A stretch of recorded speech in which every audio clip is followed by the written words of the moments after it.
പ്രത്യേകിച്ച് വഖഫ് ബോർഡ് ഇത്തരം ബലം പിടിക്കേണ്ട കാര്യമൊന്നുമില്ല.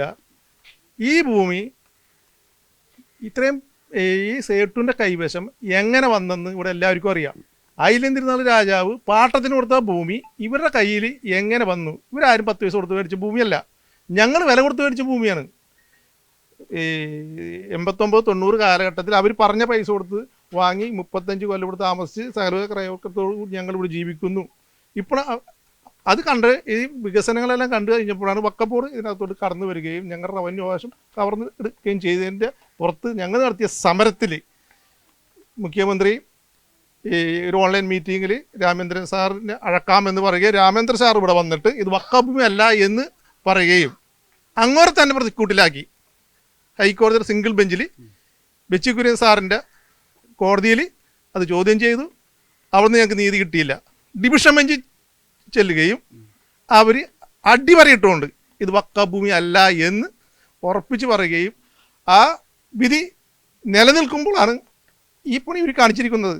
ഇതിനകത്തൊരു സംഭവം എന്ന് പറഞ്ഞു കഴിഞ്ഞാൽ ഞങ്ങൾ 69 തുടങ്ങി കേസ് പറഞ്ഞ് ഈ 4-5 കേസുകൾ ഫറൂഖ് കോളേജായിട്ട് ഞങ്ങൾ പറയുകയും ആ കേസെല്ലാം ഞങ്ങൾ തോക്കുകയും ഫറൂഖ് കോളേജിൻ്റെ ഭൂമിയാണെന്നാണ് എല്ലാ കോടതിയും പറഞ്ഞിരിക്കുന്നത്.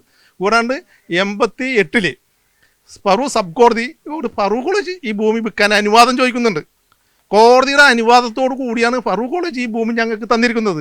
വില്ലേജ് ഓഫീസറോട് ഇത് അളന്നു കൊടുക്കാൻ കോടതി പറഞ്ഞിട്ടുണ്ട്. ഈ ഡിഗ്രി എല്ലാം ഞങ്ങൾ കോടതിയിൽ ഹാജരാക്കിയിട്ടുണ്ട്. ഇത്രയും പ്രമാദമായ ഒരു പ്രശ്നം നിലവിൽ നിൽക്കുമ്പോൾ എനിക്ക് വഖഫ് ബോർഡിനോടല്ല പുച്ഛം. ഈ ഉമീദ് പോർട്ട് ഇതിലെന്ത് ആൾക്കാർ ഇതൊന്നും ഇവർ നോക്കുന്നില്ലേ? ഒരു രേഖയുമില്ലാത്ത ഒരു സംഭവം കൊണ്ടുപോയി ചെന്നാൽ ഉടനെ ആ പോർട്ടിനോട് കയറ്റാനുള്ളതാണ്. ഇത് എന്ത് ഉമീദ് പോർട്ട്?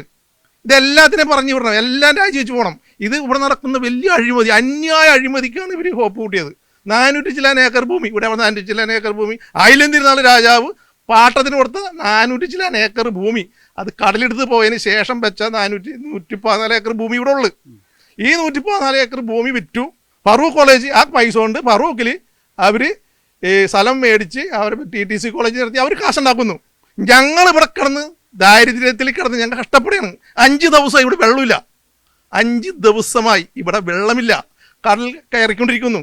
ഈ തിക്താനുഭവത്തിൽ ഞങ്ങൾ ജീവിക്കാൻ നേരത്ത് ഞങ്ങളറിയാണ്ട് ബ്രഹ്മാവ് സഹായം ഉണ്ടെങ്കിൽ ആയുസിന് മഞ്ഞൂല്ല എന്ന് പറയുന്ന പണിയല്ലേ ഈ വഖഫ് ബോർഡ് ചെയർമാൻ കാണിച്ചേക്കുന്നത്? ഇയാൾക്കൊന്നും നീതിയില്ലേ? ഇയാൾക്കെന്ത് മനുഷ്യര്? ഇതൊക്കെ വലിയ തെറ്റാണ്. ഇതിൻ്റെ എതിരെ ഞങ്ങൾ 2ാം ഘട്ട സമരത്തിലോട്ട് കടക്കാൻ നേരത്ത് ഇവർക്ക് ആർക്കും ചിന്തിക്കാൻ പറ്റൂല. ഞങ്ങളുടെ സമരം കണ്ടാണ് ഇന്ത്യയിൽ തന്നെ ഏറ്റവും പ്രഗലമായ ഒരു സമരമാണ് ഇവിടെ നടന്നത്.